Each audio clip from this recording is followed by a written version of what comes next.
Welcome to learn nature. இந்த video உங்களுக்கு பிடிச்சிருந்துச்சுன்னா மறக்காமல் லைக் பண்ணிடுங்க, அப்புறம் சப்ஸ்கிரைப் பண்ணிடுங்க. அப்போ தான் நான் போகிற வீடியோஸும் நான் சொல்கிற இன்ஃபர்மேஷனும் உங்களை நோக்கி வரும். அதனால் சப்ஸ்கிரைப். அப்புறம் உங்ககிட்ட பேசிகிட்டு இருக்கேன், என் பேர் தான் சிவனேசன். சரி வாங்க நம்ம வீடியோவை ஸ்டார்ட் பண்ணிடலாம். இந்த உலகத்திலே ரொம்ப மோசமான இல்லீகல் ஐலாண்டுன்னு அப்படின்னு இந்த ஐலாண்டை சொல்கிறாங்க. அது மட்டும் இல்லாமல் இந்த ஐலாண்டை ஒரு ஹாண்டட் ஐலாண்டுன்னு சொல்கிறாங்க. இந்த ஐலாண்டோட பேர் என்னடா அப்படின்னு கேட்டிங்கன்னா, இந்த ஐலாண்டோட பேர் வந்து போவெக்லி ஐலாண்டு.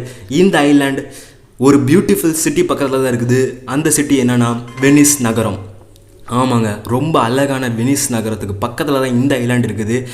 வெனிஸ் நகரத்துக்கு நிறைய பேர் போக ஆசைப்படுவாங்க. குறிப்பாக லவர்ஸ் அண்டு கப்புள்ஸ் நிறைய பேர் வெனிஸ் நகரத்துக்கு போகணுன்னு ஆசைப்படுவாங்க. ஏன்னா அந்த இடமே ஒரு ரொமான்டிக் பிளேஸ்ன்னு சொல்கிறாங்க.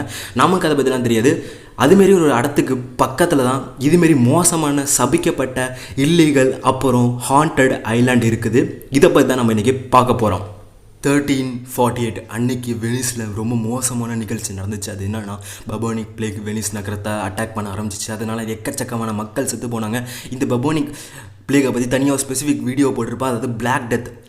இதை பற்றி தனியாக ஸ்பெசிஃபிக்காக வீடியோ போட்டிருப்பேன். மேலே ஒரு பெல் ஐக்கான் தரேன், அதை தொட்டு பார்த்தீங்கன்னா அதோட வீடியோ வரும். அது மட்டும் இல்லாமல் ப்ளேலிஸ்ட்டில் போய் நீங்கள் பார்க்கலாம். என்ன போட்டு வச்சுருப்பேன்னா, ஹிஸ்ட்ரி ஆஃப் எவ்ரி திங். அதை தொட்டிங்கன்னா அதில் பிளாக் டெத்னு ஒன்று இருக்கும். அதை நீங்கள் தொட்டு இந்த வீடியோவை பார்க்கலாம். சரி வாங்க நம்ம இந்த டாப்பிக்குள்ளே போக ஆரம்பிச்சிடலாம். அனாவசியமாக வேறு எங்கேயும் போக தேவையில்லை. இந்த பபோனிக் பிளேக் வந்து வெனிஸ் நகரத்தை அட்டாக் பண்ண ஆரம்பிச்சிச்சு. அதனால் எக்கச்சக்கமான மக்கள் செத்து போனாங்க. மக்கள் ரொம்ப பீதியானாங்க. என்னடா இவ்வளோ பேர் சாவுறாங்க, என்னடா கட்டேப்படுத்த முடியல அப்படிலாம் ரொம்ப பீதியாக இருந்தாங்க. அதனால அவங்க என்ன பண்ணாங்கன்னா, சுற்றி இருந்த வெனிஸ் நகரை சுற்றி இருந்த குட்டி குட்டி ஐலாண்ட்லாம் இந்த மக்களை போய் விட்டுட்டு வர ஆரம்பித்தாங்க. ஏன் விட்டுட்டு வந்தாங்க அப்படின்னு கேட்டிங்கன்னா, குவாரண்டைன் பண்ண ஆரம்பித்தாங்க. இன்ஃபெக்ட் ஆன மக்களெல்லாம் ஐசோலேட் பண்ண ஆரம்பித்தாங்க. அப்படி பண்ணும்போது அவங்களுக்கு ரொம்ப கம்ஃபர்டபுளாக இல்லை. அப்போ தான் அவங்களுக்கு இந்த ஐலாண்டு கிடச்சிச்சு. அது போவெக்லி ஐலாண்ட். இந்த ஐலாண்டில் போய் இன்ஃபெக்ட் ஆன மக்கள் எல்லாரையும் போய் விட்டுட்டு வந்துட்டாங்க. அப்படி விட்டுட்டு வரும்போது அந்த இடத்துல மக்கள் சேர்ந்துக்கிட்டே வராங்க. அது மட்டும் இல்லாமல் இந்த வெனிஸ் நகரத்தில் வாழ்ந்த மக்கள் சின்ன அந்த பிளாக் டெத்துக்கு உள்ள சிம்டம்ஸ், அதாவது பபோனிக் பிளேக்கில் உள்ள சிம்டம்ஸ் வந்தாலே போதும், குட்டி சிம்டமாக இருந்தால் கூட பரவாயில்ல, தூக்கிட்டு போய் அந்த போவெக்லி ஐலாண்டில் போட்டுருவாங்க. அதனால நிறைய பேர் செத்து போக ஆரம்பித்தாங்க. ஏன்னா சில பேருக்கு வந்து அந்த சிம்டம்ஸ் தான் இருந்திருக்கும், ஆனால் அவங்களுக்கு அந்த பிளேகே இருந்திருக்காது. அங்கே போய் அவங்களுக்கு பிளேக் அக்வேர் ஆகி அதுக்கப்புறம் இறந்து போயிருக்காங்க. ஒரு கட்டத்தில் இதை இறந்து போனவங்களெல்லாம் புதைக்க ஆரம்பிச்சிருக்காங்க. அப்புறம் இன்னொரு கட்டத்தில் இந்த புதைக்கிறதுக்கே இந்த போவெக்லி ஐலாண்டில் இடமே இல்லை. என்னடா சொல்கிறா, ஒரு கட்டத்தில் புதைச்சாங்கன்னு சொல்கிறா, அப்புறம் ஒரு கட்டத்தில் புதைக்கிறதுக்கு இடமே இல்லைன்னு சொல்கிறா அப்படின்னு கேட்டிங்கன்னா, ஆமாங்க, அந்த அளவுக்கு இந்த போவெக்லி ஐலாண்டில் மக்களை போய் போட்டு குவாரண்டைன் பண்ணி வச்சுருக்காங்க. அதனால எக்கச்சக்கமான பேர் அந்த ஐலாண்ட்லேயே செத்தாங்க. அவங்கள புதைக்க முடியாமல் எரிக்க ஆரம்பித்தாங்க.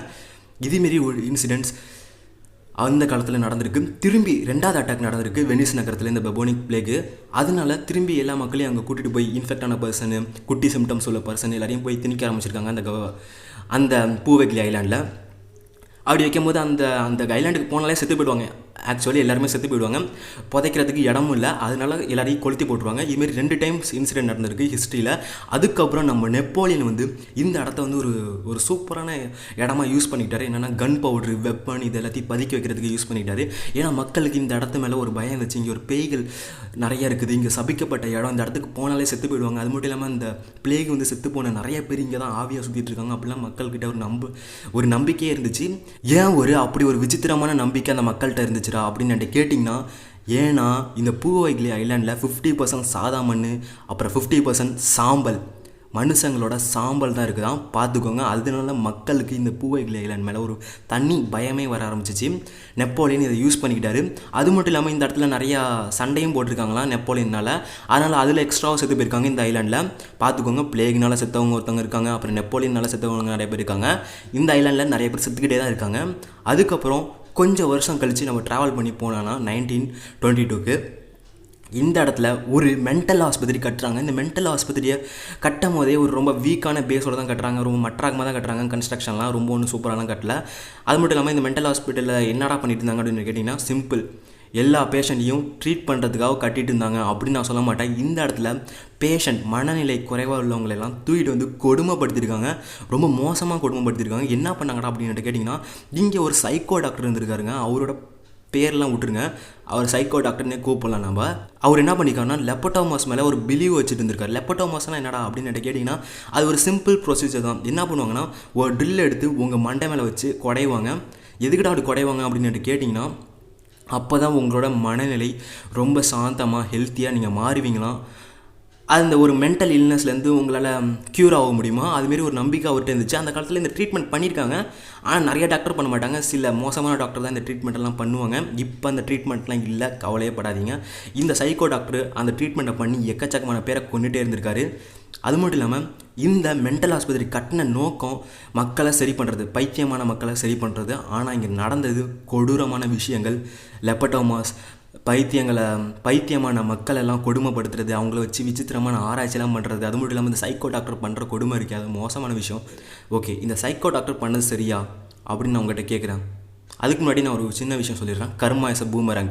என்ன நடந்திருக்குன்னா, இந்த சைக்கோ டாக்டர் கொன்ன அத்தனை பேஷண்ட்டும் சேர்ந்து ஆவியாக மாறி இவரை டார்ச்சர் பண்ணியிருக்காங்கன்னு ஒரு கதை இருக்குது. அவர் டார்ச்சர் பண்ணனால இந்த சைக்கோ டாக்டர் வந்து அந்த ஹாஸ்பிட்டல் மேலே உள்ள மாடியிலேருந்து குதிச்சு செத்துட்டார். மாடியில் அது ஒரு பெல் டவர்னு சொல்லுவாங்க. அந்த ஹாஸ்பிட்டலில் வந்து ஒரு பெல் டவர் இருந்திருக்கான், அது மேலே ஏறி குதிச்சிட்டாரு அப்படின்னு சொல்கிறாங்க. இதில் ஒரு ட்விஸ்ட் இருக்குது. அந்த பெல் டவரில் தான் இவர் வந்து எல்லா பேஷண்ட்டையும் வச்சு கொடுமை பண்ணியிருப்பார். இவர் செத்ததும் அந்த பெல் டவர் மேலே இருந்து குதிச்சு தான் செத்துருக்காரு. கீழே விழுந்து பெல் டவர் மேலே ஏறி குதிச்சு கீழே விழுந்து செத்து போயிட்டார். அந்த விஷயம் தான் நடந்திருக்குது. இதில் எல்லாத்தையும் ஒரு நர்ஸு பார்த்துருக்காங்க. அவங்க வந்து என்ன சொல்கிறாங்கன்னா, அந்த பெல் டவர் மேலே நல்லா தான் மனுஷன் ஏறினார், ஆனால் என்னாச்சுன்னு தெரியல, திடீர்னு மேலேருந்து குதிச்சு விட்டார் அப்படின்னு சொல்கிறாங்க. அதுக்கப்புறம் அந்த நர்ஸு கர்மா இஸ் அ பூமரங் அதுமாரி ஒரு டைலாக்கை விட்றாங்க. உண்மையான விஷயம் தான். இந்த ஐலாண்டில் இதுமாரி நிறைய கட்டுக்கதைகள் இருக்குது. ஆனால் அந்த டாக்டர் செத்து போயிட்டார், அந்த பேஷண்ட்டும் செத்து போயிடுவாங்க. இவர் ட்ரீட் பண்ண பேஷண்ட் எல்லாருமே செத்து போயிட்டாங்க.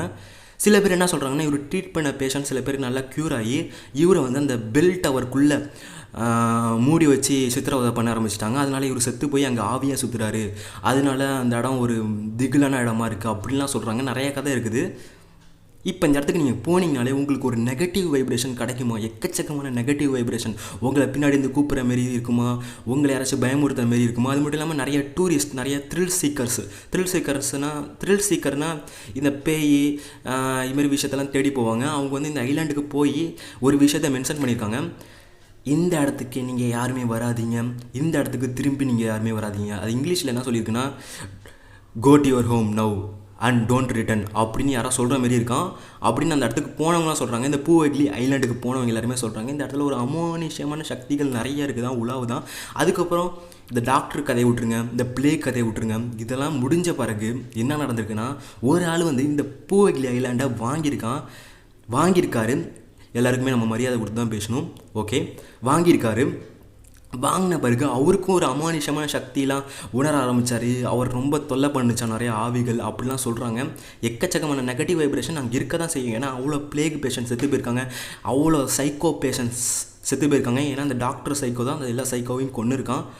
அது மட்டும் இல்லாமல் அவனும் செத்து போயிருக்காரு. ஓகே, மரியாதை கொடுத்து அவனும் எல்லாருக்குமே. இதனால் இந்த இடத்த அவர் வந்து விற்க முயற்சி பண்ணியிருக்காரு. ஆனால் அவருக்கு அதிர்ஷ்டம் இல்லை.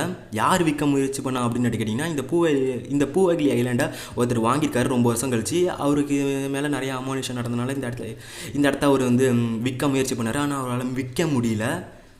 அவரோட கதை அங்கேயே முடிஞ்சிருச்சு, விட்டுருங்க, அதுக்கு போக வேணாம், அது கொஞ்சம் மோசமாக இருக்கும். அதுக்கப்புறம் இந்த பூவெக்லி ஐலாண்டை கவர்மெண்ட் வந்து பேன் பண்ணிடுச்சு. இது ஒரு இல்லீகலான இடம்டா, இங்கே போகாதீங்கடா, ஒன்றுமே போகாதீங்கடா அப்படின்னு இல்லீகல் பிளேஸ்ன்னு போட்டு இழுத்து மூடி அடிச்சிச்சு. இருந்தாலும் இன்னமும் நிறைய பேர் இல்லை, சில பேர் போகிறாங்க ரொம்ப ரிஸ்க் எடுத்து. இந்த ஐலாண்டுக்குள்ளே என்னடா இருக்குது, அவ்வளோ நெகட்டிவ் வைப்ரேஷனாக அப்படின்னு போய் பார்க்குறாங்க. நீங்கள் இன்டர்நெட்டில் யூடியூப்லேயே போட்டு பாருங்கள், வி கான் டு பூவெக்லி ஐலாண்ட் அப்படின்னு போட்டாலே ஒரு 3 வீடியோ வரும்னு நினைக்கிறேன். 3 பேர் போயிருப்பாங்கன்னு நினைக்கிறேன். டாப்பில் இருக்கும், அந்த வீடியோ மட்டும் தான் சொல்கிறேன் நான். இருந்தாலும் இந்த பூவெக்லி ஐலாண்டில் இன்னும் ஒரு ஸ்வீட்டான விஷயம் இருக்குது. அது என்னன்னு என்று கேட்டிங்கன்னா, இங்கே நிறைய திராட்சை ரொம்ப சூப்பராக முளைக்குமா. ஏன்னா இங்கே உள்ள மனுஷ சாம்பல், முன்னாடி நான் சொன்னேன், நிறைய மனுஷ சாம்பல் இங்கே இருக்கனால இந்த திராட்சைலாம் ரொம்ப சூப்பராக விளையுமா. அதை பறிச்சுட்டு வரதுக்காகவே ஒரு குரூப் இங்கே வரும். ஏன்டா திராட்சைலாம் பறிச்சுட்டு போய் என்னடா பண்ணுறாங்க அப்படின்னு கேட்டிங்கன்னா, ஒயின் மேக் பண்ணுறதுக்காக இந்த திராட்சைலாம் பறிச்சுட்டு போய் அவங்க வந்து ஒயின் மேக் பண்ணிகிட்ருக்காங்க. ஒரு விஷயம் நடக்குது, அவங்க ரிஸ்க் எடுத்து தான் இந்த இடத்துக்கு வராங்க பயப்படாமல். அது மட்டும் இல்லாமல் இந்த பூவெக்லி ஐலாண்டு கடல் கரை கிட்ட நீங்கள் நடந்து போனீங்கன்னா, ஐலாண்டுன்னா அதோட கடற்கரை கிட்ட போய் நடந்து போனீங்கன்னா எக்கச்சக்கமான மண்டோடு அசால்ட்டாகவே வருமா. உங்கள் சும்மா மண்ணோடி கையை மண்ணு கடையில் விட்டு எடுத்திங்கன்னு வச்சுக்கோங்களேன், உங்கள் கையில் ஏதாச்சும் ஒரு மனுஷன் எலும்பு இருக்குமோ, அந்தளவுக்கு ஒரு டெரரான ஐலாண்டு இது. அதனால தான் கவர்மெண்ட் வந்து இல்லீகல் ஐலாண்டுன்னு சொல்லிடுச்சு. அதுக்கப்புறம் இந்த சைடு மீன் பிடிக்கிற போகிறவங்களும் பயப்படுவாங்களாம். ஏன்னா இந்த பூவெகிலி ஐலாண்ட்லேருந்து ஒரு எலும்புக்கூடு கடல் வழியாக பாஸ் ஆகி நம்ம மீன் பிடிக்கும் போது அந்த வலையில் வந்து மாட்டிக்க போகுது அப்படின்னு பயப்படுவாங்களாம். ஏன்னா அது எல்லாமே ஒரு பிளேக் வந்து செத்து போனவங்க, சைக்கோ, அது மட்டும் இல்லாமல் மோசமான பேய்களோட பொருட்கள், எலும்புகள் இது எல்லாமே வருமா மீன் பிடிக்கும் போது. அதனால் எல்லாருமே பயப்படுவாங்க அந்த ஐலாண்டுக்கு. இதுதான் இந்த ஐலாண்டோட story. Most illegal island and most haunted ஐலாண்டுன்னு சொல்கிறாங்க. அப்புறம் யாரும் மறந்துடாதீங்க, என்ன தான் கவலை இருந்தாலும் தூக்கி போட்டு மிஸ்ட்டு எப்போதுமே ஜாலியாக இருங்க, எப்போதுமே ஹாப்பியாக இருங்க. அப்போ தான் உங்கள் சக்ஸஸ் உங்ககிட்ட வரும். அப்புறம் நானும் உங்களை அடுத்த வீடியோவில் வந்து பார்க்குறேன். அது வரைக்கும் ஒரு சின்ன பாய் மை மேஜிக்ஸ்.